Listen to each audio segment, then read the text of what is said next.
Welcome to the Herd and 10 podcast. Here's your host, Jake Fortinsky.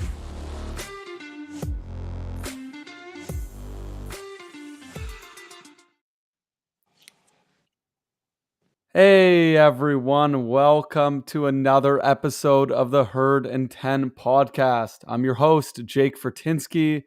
You can find me on Twitter at jfortinskyNFL. Right beside me is my co-host, Corbin Bryant, former NFL defensive tackle, former Buffalo Bills defensive tackle, Corbin Bryant. Corbin, we are fully in the offseason here, so we're going to have to start coming up with new content. I do want to talk a little bit about what happened because the Buffalo Bills, of course, lost to the Kansas City Chiefs. The Chiefs go on to the AFC Championship and they take on the Cincinnati Bengals. The Bengals were the least favored team to go to the Super Bowl. They're in Arrowhead, they're in Kansas City's home, and they go and beat Kansas City. And they do it in fashion in a way that you almost feel like, damn, it looked a lot like the Bills game. It really looked a lot like the Bills game, particularly in the fact that Patrick Mahomes threw an interception with 13 seconds into overtime. Okay, he threw the interception 13 seconds into overtime. Is that just like toying with the Buffalo Bills and the fans, Corbin? You know what, Jake? When I saw Josh Allen tweet pain yesterday, I actually felt some pain as well. I mean, it's just so insane how things work. First off, who in a million years would have thought the Cincinnati Bengals would be going to the Super Bowl? Like I'm like it's like mind-boggling. And you know what? That makes the pain even worse. Now, if Kansas City would have won, okay, I mean, we understand that. But there is a team that's going to the Super Bowl that everybody on the face of this earth is like, how are they doing it? But the way they did it is they went out there and they played aggressive on defense. They were very aggressive with the guys that we weren't aggressive with. They were not allowing Travis Kelce to run straight through the middle and catch passes without getting somebody getting their hands on them. And you have to give credit where credit is due. Do the Bills have a great secondary? I believe so. We have two All-Pro safeties. But you have to give kudos to the defensive play calling yesterday because they had those guys. They had those guys clamped up. And another thing that actually went down is Patrick Mahomes did not play well yesterday. Let's just call it what it is. He played lights out against us, and he did not play well against the Bengals. He almost threw two picks in that overtime period. The first one could have ended it all if Eli Apple had some hands. But we just got the raw end of the stick, Jake. Patrick Mahomes played a hell of a game against us, and he didn't play so well yesterday. And maybe the Bengals has his number. We don't know, but it's really unfortunate that the Bills got the short end of the stick. But look, kudos to the Bengals. Very impressive. The Bengals, of course, were not favored in this game. It was a big upset. But look, yeah, like you said, congrats to them. They got the job done. And in the end, we have said this for a long time. It doesn't matter how you win as long as you get the W. It makes no difference if it's the dirtiest win. It doesn't matter how you get to the show. It doesn't matter how you get to the Super Bowl as long as you get there. And it doesn't matter if you win and how you win the Super Bowl. It just matters that you won.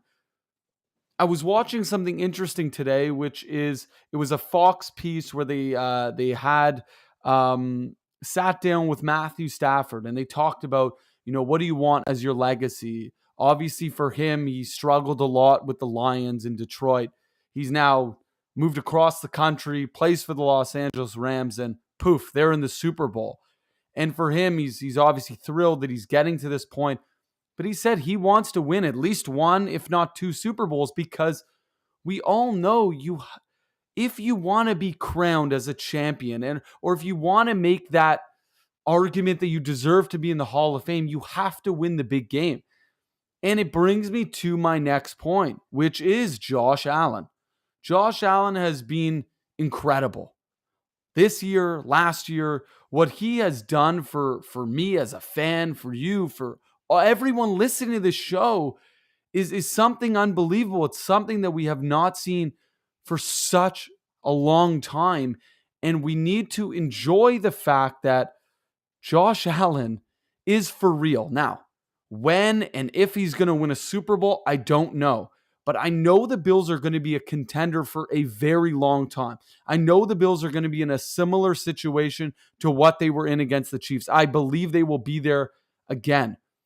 Do you believe that Josh Allen is going to continue in the trajectory that he's going in? Because he had an unbelievable year last year.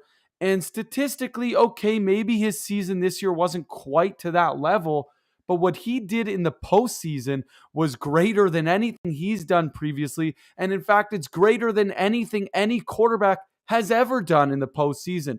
So I ask you this: is Josh Allen going to win that big one? Because that's a question that Matthew Stafford was asked for years and years, and he's now finally there. And we don't know yet if he's going to win it, but at the very least, he's in the dance.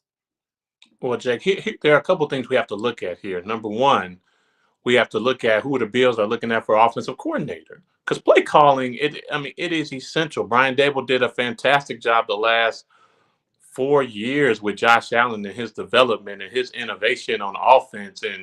And when you look at what we did this year we were very stagnant in the red zone in the beginning of the year. And then towards the end of the year, we start making those plays in the red zone, and we start running the ball even better with Devin Singletary and the offensive line, continuing to improve. But we have to look at who's going to be our play caller. Is it going to be Ken Dorsey? Is he going to get promoted up top? Are we going to get somebody from the outside to come in and call the plays? That's going to be a big catalyst for Josh Allen's development. But when you look at what the Bills are up against, when you look at a great player like Tom Brady, his only nemesis in his career while he was in New England was Peyton Manning, really. Maybe Ben Roethlisberger a little bit. But, you have to look at the Bengals. I mean, they got Joe Burrow. You have to look at the Ravens. They have Lamar Jackson. You have to look at Mahomes. You have to look at a Justin Herbert. I mean, you have to look at Deshaun Watson maybe coming back. So there is more competition coming up through the pipe that is going to make it a lot tougher in the AFC. The AFC is going to be, for the next, I want to say 5 to 10 years, is going to be one of the toughest divisions to come out of, because all of these teams have quality quarterbacks and they have quality talent around them. So the key is we have to keep our talent on the offensive side.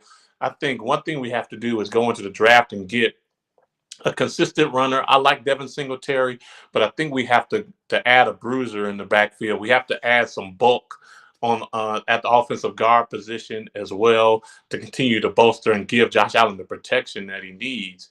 But is Josh Allen going to continue to improve? Yes, but is it going to get easier? Oh, no way. No way in the world is it going to get easier, because the competition is continuing to rise, and who even knows how Trevor Lawrence is going to continue to progress? Who knows?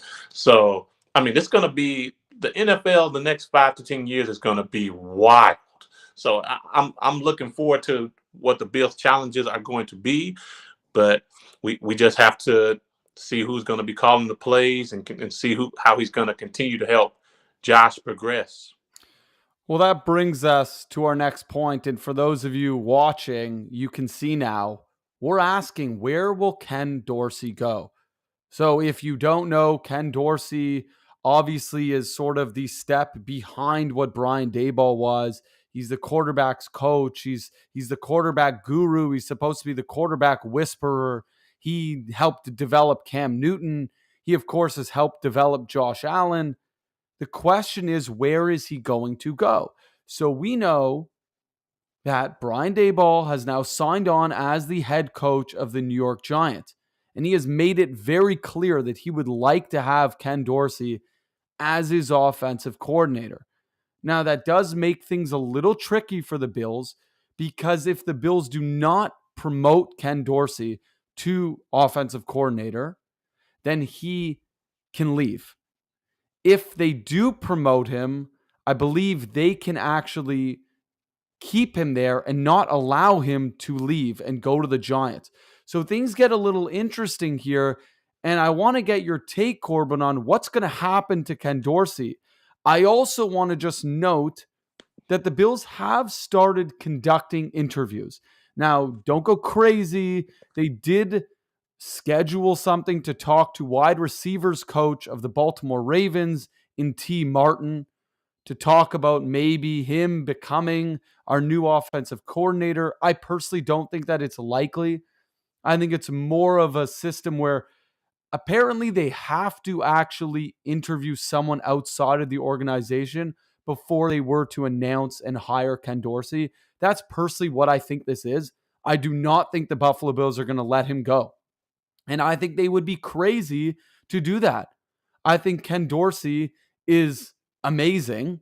I think he's the answer. And I probably think, well, not probably, I do think he is going to be better than what we saw from Brian Daboll. And some of you may think, whoa, that's crazy. You know, Brian Daboll's done a hell of a job, and he has. Don't get me wrong. But he's made a lot of mistakes too. And I am ready for a new guy to step in. Corbin, where are you at with that? And I also just want to note, we do have a comment from someone, so we will put that up as well. If you do want to comment on the show, you're watching the show, please give us love. We appreciate it. We then know people are actually listening. Thanks. Well, here's the thing, Jake. Ken Dorsey, I believe that he's a smart guy, right? Why would you go to the New York Giants, a team in turmoil, a team that is going nowhere because they're stuck with a quarterback that can't play, a team with no talent, a team that has a guy named Saquon Barkley, who we thought was going to be great, but he has yet to show us anything but, a flash here, a flash there. I think the smart decision for Ken Dorsey would be to stay with us. Like, if he had the opportunity and Sean McDermott gave him the opportunity to say, hey, be our offensive coordinator. And then Brian Daboll said, I want you to come over here with me and the Giants. Let's turn this thing around. Why in the world would he go there? You have so much talent here in Buffalo. I would think that he would stay and help Josh continue to build on what he's doing and have that continuity. Like, it's like a no-brainer decision. Now, I wish Brian Daboll the best. I mean, when those type of opportunities come up, you really have to take them. But are the Giants going to turn around under him? I highly doubt it, unless they have some type of magic potion that they're going to pull out in the draft and draft whoever. Like, I mean, this year is not even a quarterback-friendly draft, so I don't know what they're going to do there. Poor Daniel Jones doesn't have any protection. So, yeah, Ken Dorsey, if you're listening, just stay in Buffalo with us. Trust me, we'll make the playoffs every year with Josh Allen. Josh Allen is he has solidified himself as a top-tier quarterback, and you don't want to leave those situations. I compare this Josh Allen and Ken Dorsey situation to Josh McDaniels and Tom Brady. Remember, Josh McDaniels, he was going to go and coach Indianapolis, but he was like, you know what? Why would I go over here when I can coach Tom Brady and win Super Bowls? And now Tom Brady is, gone, and the Patriots organization is now on a downturn, and now Josh McDaniels leaves. That's when you leave.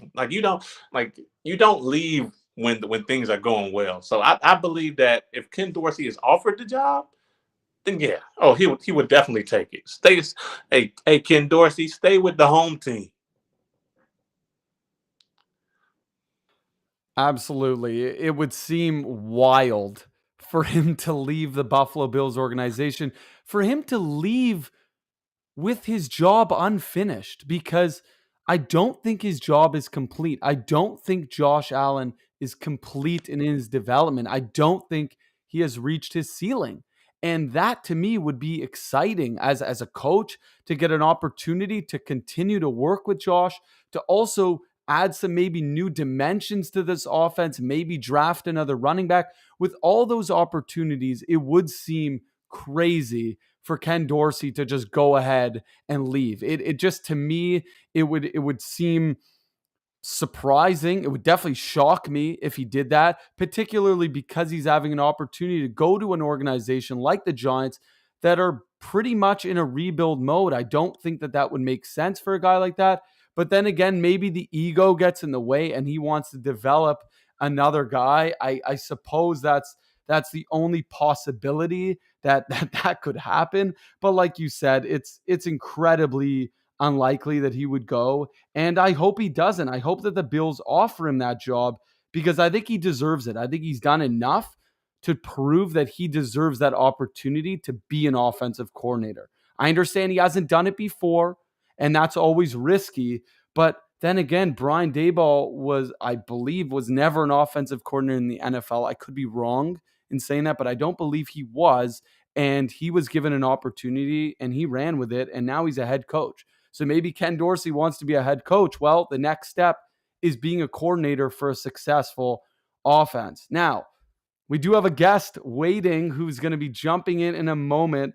That's Erica Tamposi. If you don't know her, you got to check her out. She's on everything. She's on multiple podcasts on NFL Network. She's a producer at NFL Network. She's quite a busy lady. So it's amazing that she found some time to join myself and Corbin here.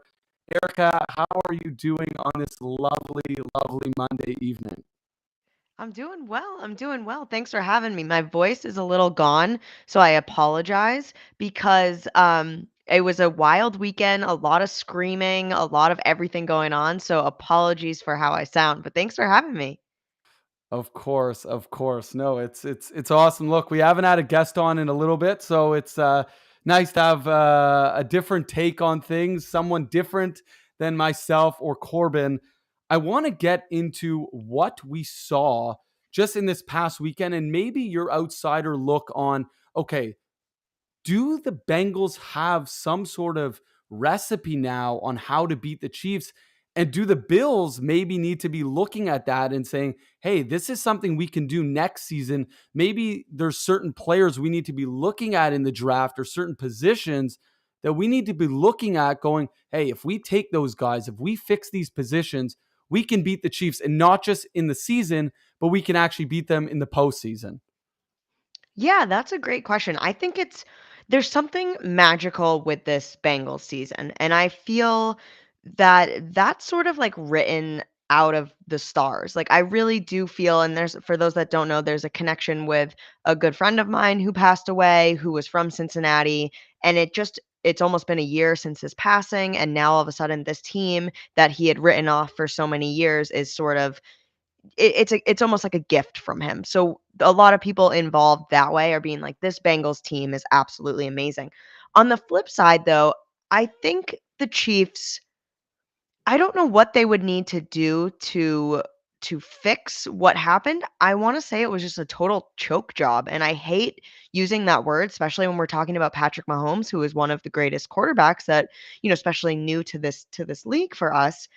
But from what happened between the first half and second half this past weekend was was absolutely uncharacteristically like Patrick Mahomes and that offense.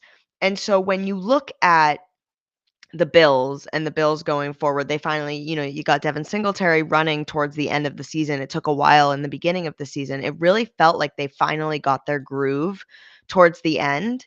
And I think that there's a very real possibility that this Bills team can totally surpass this Chiefs team. And that sort of run around them isn't as maybe, indestructible as we once thought. Well, here's the thing. Like I told Jake earlier, the Bills Erica, the Bills ran into just kind of like more of a super unlucky situation. When you look at the game and how big of a shootout that it was, you can tell that the Bills defense was super tired in that overtime period. Whereas, the game yesterday with the Bengals, it was a little more conservative, a little more running the ball. It was a grind them out game. So you can tell that the Bengals still had a ton of energy out there. They were like still in the fight For sure. and they were getting pressure on Patrick and they were being really sticky while keeping that umbrella over the top of Tyreek Hill to prevent those big plays. But when you look at the Bills roster going forward, since we're talking about the future here, like we have some holes. I'm interested to hear where you think we should pinpoint in free agency and possibly in the draft. Yeah, I mean, this maybe I'm gonna throw it back to you guys. How do you feel when you got Stephon Diggs, and I think Cole Beasley made some contributions throughout, but when I look, I think they need a stronger number two. When you look at the Rams and the reason why they're in the Super Bowl, for Robert Woods and Cooper Kupp together are 1-2. You add OBJ into that mix, and it is absolutely that strong 1-2, and sort of with a Tyreek Hill and Travis Kelce, and that whole team is crazy. When I look at that, I think Stephon Diggs is amazing. I think Emmanuel Sanders is hit or miss. I think that for the offense side, you have Josh Allen, who has clearly shown that he is the dude. Like, he is completely made that leap over the past few years. I mean, remember all the rhetoric around him when he was drafted? They were like, "Oh, Josh Allen, he's so, he's not accurate. He can't." It's like, what we all need to eat our words, because Josh Allen is that dude, like, for sure. So I think the defense has a couple of issues too, and I think, but they, like you just said, they went toe to toe with the Chiefs and did all that they could. So from an offensive standpoint, I think a strong 2-3 receiver would really, really help that team. I gotta take a moment to give some love to Gabriel Davis. Of course, of Gabriel course. Davis, to me, okay, starting the season, and I think throughout the season, he really didn't get a lot of opportunities. He But didn't get the why? look that What he maybe happened? Like, deserved. how? Honestly, it's funny. Like, I don't want to go down this rabbit hole too deep, but in all honesty, I have a theory that Sean McDermott puts guys in his doghouse and he Mm, just doesn't seem to adjust. And that's something that I've found with Sean McDermott throughout his career with the Bills. He generally is not willing to make a lot of changes. He's kind of a guy that sticks to himself. Corbin will jump to you in a sec because I know what I said is going to get him going. But I got to say, when I look at this Buffalo Bills team, they have so many players that are really talented. And sometimes guys fall off the list. And part of it is on coaching. And part of it yeah. is the Bills are so loaded. Sometimes guys who would normally get more snaps don't get them. And I think that that's what happened to a guy like Gabriel Davis. I think it's a similar scenario with Isaiah McKenzie. I don't personally think Sean McDermott gives him enough credit. I'm not about to say McKenzie is Tyreek Hill, but he has some of that ability that Hill has. He has that blazing speed. And there isn't anyone else on the Buffalo Bills receiving core that has speed quite like that. So I feel like that's another guy who maybe doesn't get enough opportunities. I agree that the Bills should be looking to add another receiver, though. And the reason being is Emmanuel Sanders, I think, is done. Not even Yeah. just in terms of whether he's going to leave or not, whether we're going to offer him a contract. I don't personally think he can really play at the level that he once could. And I don't think he would deny that either. He's obviously nearing the end of his career. And then again, you have a guy like Cole Beasley who does have 1 year left with the Bills, but it would not shock me if they cut him. I think there's quite a bit of money they can save there. And I don't necessarily think the Bills need him if you have a guy like Davis who's going to step up the way he did against the Chiefs.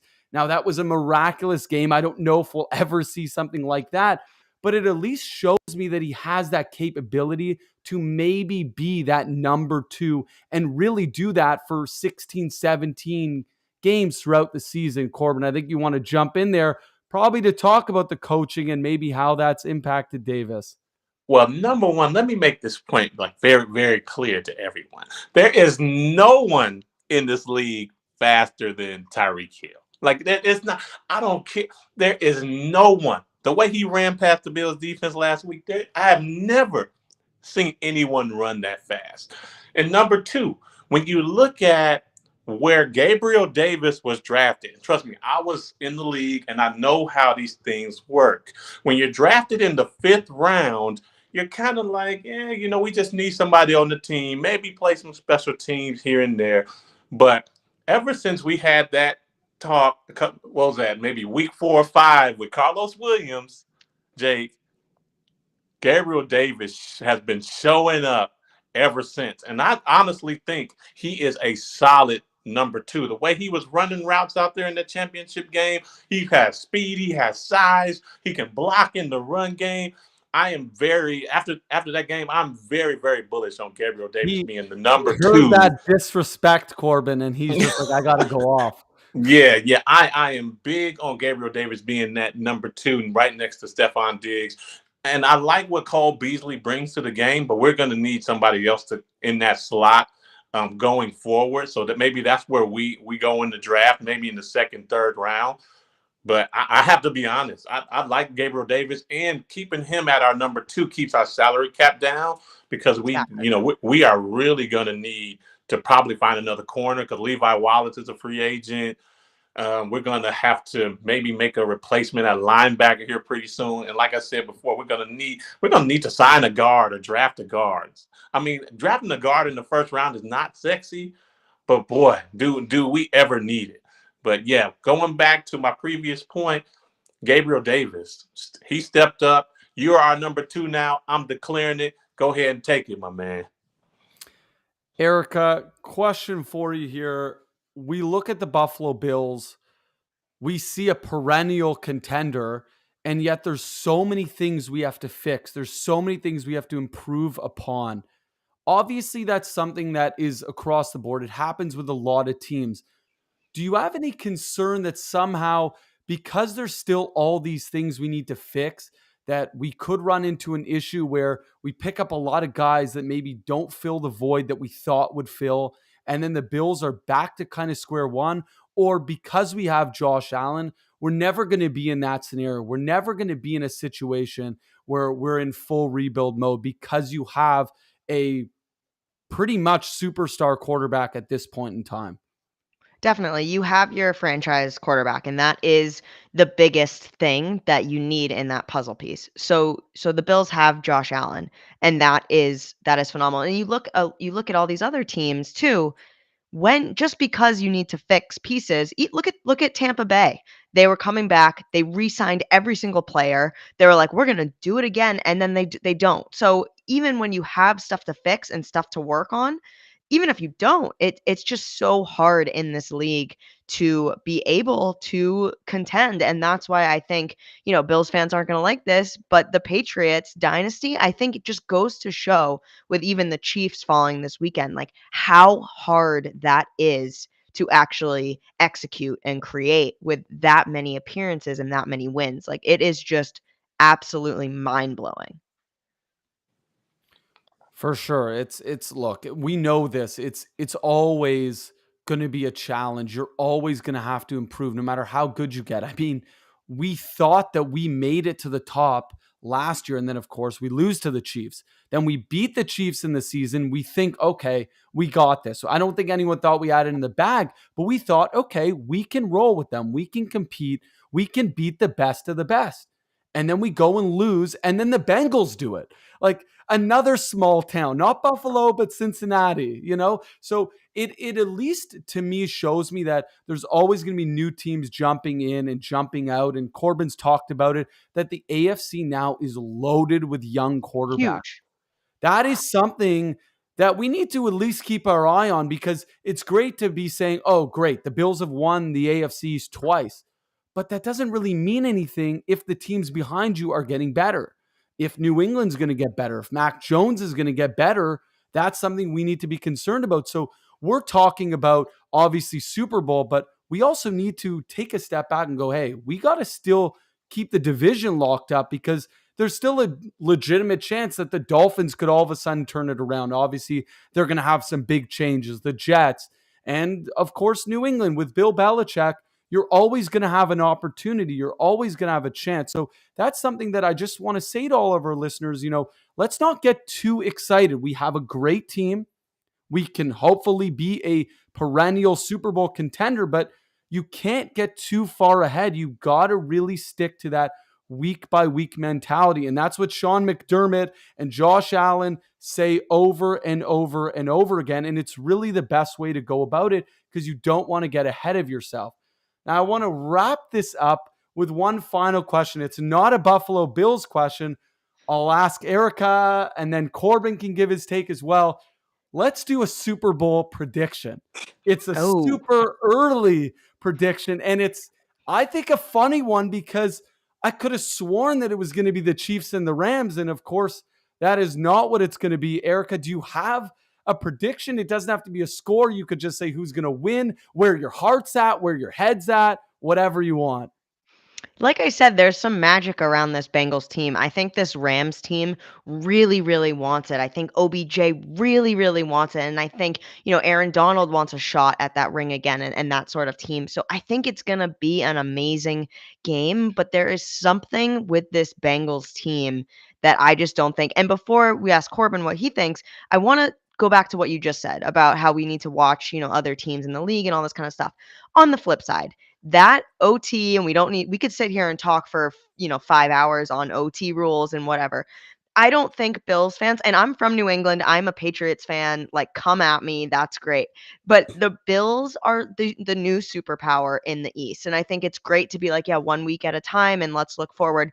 That game that came down to a coin flip, at the way that they were going, with the amount that they scored, even in overtime, I mean, before the fourth quarter that led into that overtime, had Josh Allen and that Bills team had a chance with the ball, I think we would be doing a Bills prediction for the Super Bowl. I really do.